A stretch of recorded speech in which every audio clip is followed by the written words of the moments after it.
So, good morning mga kabiyaheros, biyaheras. So, ang ating time check is alas 11:14 ng umaga.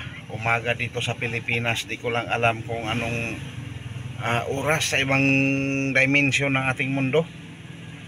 Basta dito sa Pilipinas is alas 11:14. So, mag-aantay tayo ng ating anak. Isa sa mga waiting area na ginagawa ng mga magulang ay itong sa lilim dito ng kuan, mga kabiyaheros, no? Dito sa lilim ng puno ng mangga yan, no? Nag-utay-utay ng dumami ang mga nag-aantay sa bawat mga anak yan. So talagang nag-park na ako kaagad dito kay talagang hirap ng park doon sa ano. So may bakanting lote dito, di ko lang alam kung kaninong ano. So yung may bahay din naman dyan ay parihin kung may-ari niyan. Shout out sa pamilya ni Parititing. Shout out, God bless sa ano mo, pamilya mo. So dito ang masarap tambayan talaga kay malilim. Habang nag-aantay ng ano ng anak ay hindi ka maiinitan. I-compare talaga doon mga kabiyaheros, biyaheras natin, mga ka-parents natin, ano, na nag-aantay tayo sa ano. Wala talagang masilungan. Lilim na ano, talagang linis na linis yung ating ano, gawa nung magbrigada, eskwela ay talagang tinapyasan talagang maigi yung puno ng ano yan, puno ng talisay. Dati diyan kami nag-uumpukan sa ano na yan at malilim din dyan. Ngayon wala na, so lumipat ngayon dito. Lumipat dito sa areang ito na kung saan ang malilim, edi siyempre doon ang mga nag-aantay. Ayan, mag-walk around tayo para mas makita ninyo. Ayan, so nandun ang school. So wala talagang masilungan doon. Maliwanag talagang sikat ng araw doon. Kaya dito ang lalaki ng puno ng mangga ay dito nagsisilong mga nag-aantay sa mga anak. Ayan, mga inaantay ang kanilang mga supling. Yun yung mga magulang na masipag na nagsusundo ngayon ng mga anak. Nung araw ay bahala kayong pumuntang school. Ngayon hindi pwede.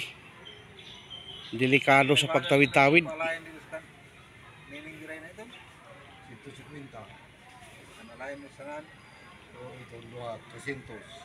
Yan. Wala na kasi yung ano doon, pinutol yung mga sanga. Kaya mainit na talaga sa area dyan. Kaya lumipat ng tambayan. Ganun.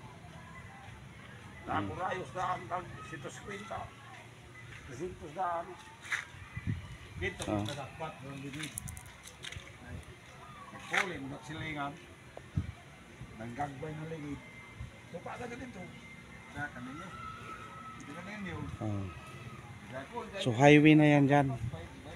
Yung may katapat ng hindi ko alam kung Mitsubishi yan or ano. Highway na yung ano dyan. Kaya mahirap mag ano dyan. Gawa nung pag nagkamali ng tawid ang anak, nako, siguradong may kalalagyan. Kaya mas mabuti talagang sunduin. So yan. Okay, shout out. Yun yung gwardiya, si Sir Apal. Siya yung gate guard para sa mga bata na ano, huwag maglabas pasok. Siya ang taga-saway. Kaya talagang mahirap. Kaya lumipat na ng tambayan. Ito na ngayon ang tambayan. Mamaya-maya dadami pa yan. No? So, yan. So, may puno din dito ng ano, kung tawagin sa Tagalog ay dayap. Yan. May bunga din. May bunga din.